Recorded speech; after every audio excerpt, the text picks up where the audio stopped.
Hi friends, എല്ലാവരും സുഖമായിട്ടിരിക്കുന്നല്ലോ. അപ്പം ഞാൻ ഇന്ന് എൻ്റെ ഒരു ഒറ്റയ്ക്കുള്ളൊരു യാത്രയാണ്. അത് ഒരു ഇൻ്റർനാഷണൽ ട്രിപ്പാണ്. ഇതിനുവേണ്ടി ഞാൻ കായംകുളം റെയിൽവേ സ്റ്റേഷനിൽ നിന്ന് എൻ്റെ യാത്ര സ്റ്റാർട്ട് ചെയ്യുകയാണ്. അങ്ങനെ വെട്ടിയും ബാഗും ഒക്കെ എടുത്ത് നേരെ ഞാൻ കായംകുളം റെയിൽവേ സ്റ്റേഷനിലെത്തി. അവിടെ നിന്ന് 8:30 പഴശ്ശിരാം എക്സ്പ്രസ്സിന് കയറി എറണാകുളത്തിന് പോവാണ്. എറണാകുളം അങ്കമാലിയിൽ ഇറങ്ങിയിട്ട് അവിടുന്ന് പിന്നെ ഇൻ്റർനാഷണൽ എയർപോർട്ടിൽ, കൊച്ചിൻ ഇൻ്റർനാഷണൽ എയർപോർട്ടിലേക്ക് പോവുകയാണ്. ട്രെയിനിൽ ഇറങ്ങിയിട്ട് അവിടെ നിന്ന് ഒരു ഓട്ടോ പിടിച്ച് നേരെ എയർപോർട്ടിലോട്ട് പോയി. അവിടെ എയർപോർട്ട് ടൈം എനിക്ക് 7:20 പക്ഷേ 3 മണിക്കൂർ മുന്നേ കയറേണ്ടതുകൊണ്ട് ഞാൻ കുറച്ചും കൂടി നേരത്തെ ഒരു 4 മണിക്കൂർ മുന്നെയെങ്കിലും എയർപോർട്ടിൽ എത്തിച്ചേർന്നു.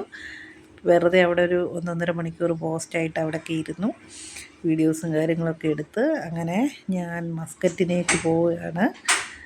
ഹസ്ബൻഡിൻ്റെ അടുത്തേക്ക് പോവാണ്. ഒരു 50 ഡേയ്സിന് വേണ്ടിയാണ് പോകുന്നത്. അപ്പോൾ അതിനുവേണ്ടി ഇങ്ങനെ നിൽക്കുന്നു. അപ്പോൾ ഫോട്ടോ എടുക്കാൻ ആരും ഇല്ലാത്തതുകൊണ്ട് അടുത്തിരുന്നൊരു കൊച്ചിനെ വിളിച്ച് 3-4-5 ഫോട്ടോ സ്റ്റൈലിൽ അങ്ങോട്ട് എടുത്തു. എന്നിട്ട് അത് നേരെ വാട്സപ്പ് സ്റ്റാറ്റസും കാര്യങ്ങളൊക്കെ ഇട്ട് ഇനി തുടർന്നുള്ള വീഡിയോ ആയിട്ട് കാണാം. അപ്പോൾ അതുവരേക്കും ബൈ ബൈ. ഓക്കേ.